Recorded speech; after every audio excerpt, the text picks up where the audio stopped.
Hey YouTube, Kevin Cleary with a video for you. Now this is not a knife video, but I will show you some knives. Here's the Zero Tolerance 0200, great blade. Could it be my favorite Zero Tolerance? Possibly. I love the size, I love the shape. It's a little heavy, okay? But that's not what I want to talk about. I actually want to talk about this. Okay, this is of course a 10-pound plate from an Olympic weight set, and the reason I have that is because for those of us who are into gear and knives and carrying stuff with us and have sort of an EDC, you know, have a thought out EDC that we carry, that we have with us all the time, there's one thing that we always have that I think we should be responsible to make sure is prepared as well, and that is our physical bodies. Okay, it doesn't matter what kind of gear you have on you. For if you carry an AR-15 everywhere you go and have a full survival kit, you know, in the sole of your shoe and whatever. If your body is not physically able to perform the tasks that you need to perform in a bad situation, forget it, right? You may as well not carry any of that stuff. And so I want to talk about being physically fit, because I think those of us who are interested, here's the Camillus carbonitride titanium coated folding knife, VG10 steel, great little blade. I'm going to throw some blades in as we go through the video just to keep things interesting. But let's get back to what I want to talk about, physical fitness. First thing I want to say is why bother? Okay, why take the time to maintain a level of physical ability? I think it's pretty straightforward. One, you want to be able to do stuff that's fun. Go for a bike ride, hike in the mountains, go swimming in the lake, play with your kids, you know, play soccer and baseball and hockey. And all those things require a level of physical ability. For health and longevity, people who are stronger, especially people who do resistance training, will have better bone density, will have better heart health. Now you can take it to a whole new level. I know, like, the guys who win Mr. Olympia often die of heart attacks, and that's taking it to an exceptional extreme, okay? And that's not really what we're talking about. We're talking about being physically strong enough to perform the things that we want to perform. And they've done studies where they tested, for an example, weight loss. I'll give you two examples. One, they tested weight loss and they had two groups. One did more cardio type exercise, one did resistance training. They did another study where they had older people where they tested bone density and muscular strength, and they had one group that did cardio stuff and they had one group that did resistance training. Every time, no matter what physical parameter you want to measure, whether it's weight loss, whether it's strength, whether it's bone density, flexibility, every time they do a study, it's shown that resistance training is the best way to improve those things, okay? So we're going to talk about resistance training mostly. I'm still going to say, hey, cardio is important. If you can't run a mile, you should work on that, okay? As the old saying goes, you know, I couldn't run a mile to save my life. Well, maybe you'll need to run a mile to save your life, so you should be able to do it. Okay, now, so health and longevity, and finally preparedness. You know, if you are concerned, hey, I've got a knife and a gun for self-defense, and I've got a glass breaker in case I'm in an accident, and I've got, you know, but you get in that accident and you're not physically strong enough to remove one of your family members from the vehicle, forget about it. It was all worthless, right? You're not physically strong enough to get yourself out of that small hole because either you're too big or because you don't have the physical strength. You couldn't do a push-up and push your body through it, you know. Hey, all the preparedness that you've done just went down the toilet. Okay, so I want to talk about this a little bit. First, I want to give some benchmarks very quickly. These come from Mark Ripto, and that's what I'm going to recommend. If you've never lifted before and you don't know much about strength training and exercise, read Starting Strength by Mark Ripto. There's also a DVD series. Watch it, get both. Really, really good resource. Mark Ripto really knows his stuff. He's a really strong guy, and he can train athletes to be really strong.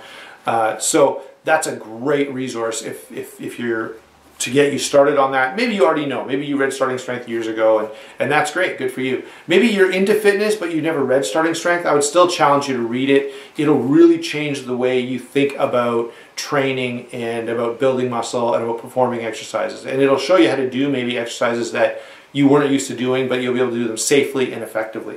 So Mark Ripto gives some sort of benchmarks, okay? And this is not in Starting Strength, but it's in an article I read on, anyway, it doesn't matter. I read an article about this not that long ago, and here's what he suggests: that a average person should be able to bench press their body weight, they should be able to squat 1.5 times their body weight, and they should be able to deadlift twice their body weight.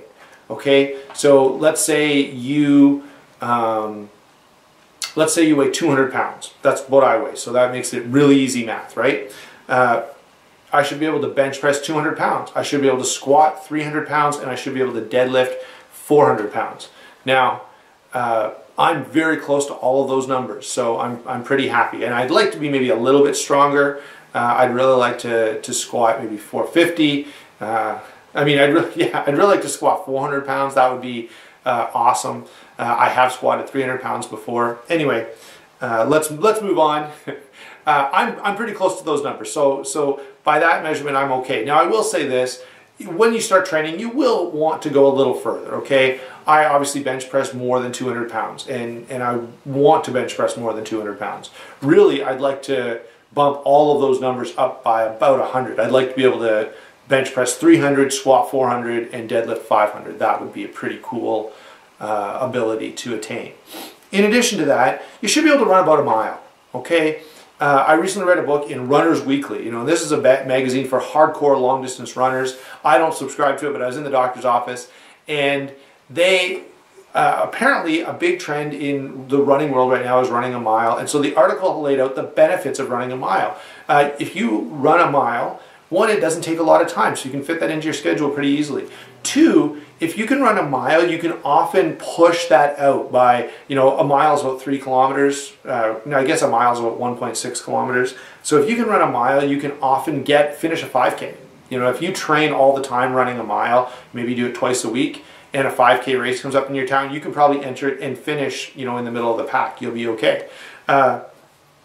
So running a mile is good cardio training, and it gives you sort of a great deal of payback for your effort, okay? Running a mile gives you really good heart health, really good physical ability without doing too much damage or taking too much time. So there we go. Those are the benchmarks. Run a mile, bench press your body weight, squat 1.5 times your body weight, and deadlift 2 times your body weight. Those are our benchmarks. How to get there? I think I've kind of talked about it, but essentially all you want to do is train rather than exercise, okay? And what I mean by train rather than exercise is when you exercise, you could exercise your whole life and never make a change in your body, okay? Training is goal-oriented. It says, hey, I lift 150 pounds now. I want to lift 160. I want to lift 170, and I'm going to train toward that goal, okay? That's the difference between training and exercising. And so train simply and progressively. Don't, you know, get bogged down with, you know, all the latest fads. And if you could read Men's Health and have a different workout that you're going to do every week.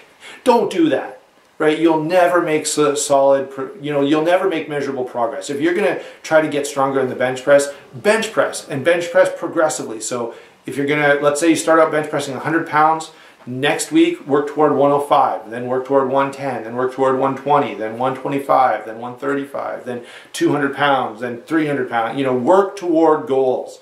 There are supplemental exercises that'll help you get stronger in bench press and squat and deadlift. And as you go along, but to start out, just try to do those 3 exercises, and probably shoulder press as well, if you know that's over your head like this. So, you know, you do that stuff and you're going to get stronger.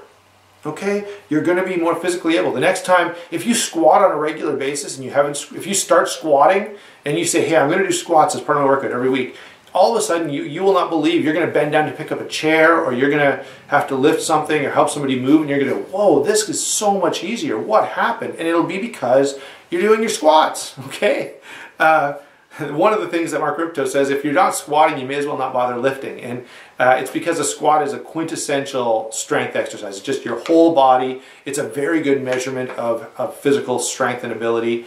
And so, yeah, squat, bench press, and deadlift, and then run your mile. You know, if you did that, if you did those 4 things every week, did one day where you did 5 sets of bench press, one day where you did 5 sets of squats, one day where you did 5 sets of bench press, and then, deadlifts, and then you ran a mile, hey, you're going to make huge changes in your body if you've never exercised before. If you've exercised before and you're killing yourself all the time, even dialing back to those things, you may find, hey, I'm able to do pretty well, and I'm only taking now 4 workouts a week that are taking me like an hour or less, and everything is good. Okay, and then when it comes to eating, just figure out what your macronutrients are, okay? Macronutrients are fat, carbohydrate, and protein, and then make sure you get enough fiber. And so if you worry about those 4 things, fat, protein, carbohydrates, and fiber, that's it. Figure out how much of each of those you need, make sure you get it, and you'll be fine. You'll be healthy. All right? We could probably debate where to get it from. I think there's legitimate scientific discussion, okay, about the quality of foods. And right now our culture is like obsessed with organic and whole foods and all of this.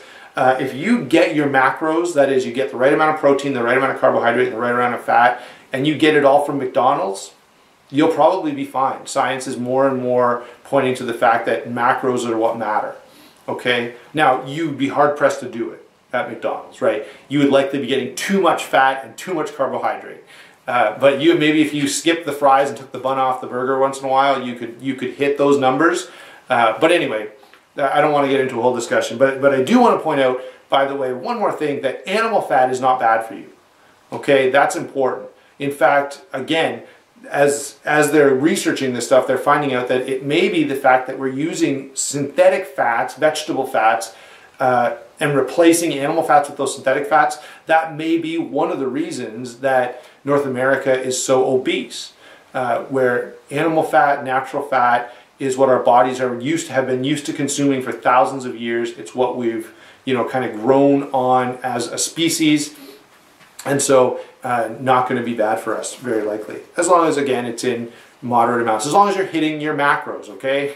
You're going to hear that word, macros. You can figure out your macronutrients. Just Google it. There's tons of websites that will tell you, hey, if you weigh this much, or if you want to weigh this much, let's say you weigh 170, and you say, I want to weigh 180, I don't think I'm big enough.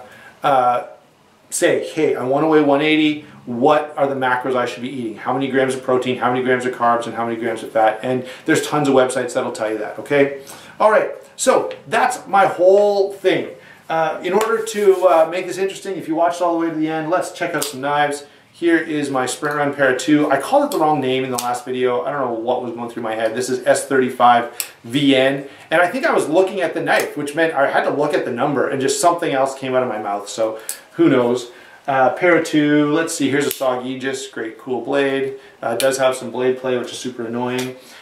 Here's a Flash 2, more blade play. This one's got to go back to SOG. I'm debating about whether I'll do the review first and then send it back to SOG like I did with Aegis, or send it to SOG and see how they do. Here's the Camillus, nice little blade, VG10 steel, 0 tolerance, 0-200. So I did have some blades in this video. I hope you enjoyed the video. Go ahead and comment below. I think, sometimes we spend so much time talking about the gear that we're carrying on our bodies that we forget about our bodies. And so I want to leave you with one last quote from Mark Ripto. He says, "Strong people are harder to kill and more useful in general. So let's be strong people."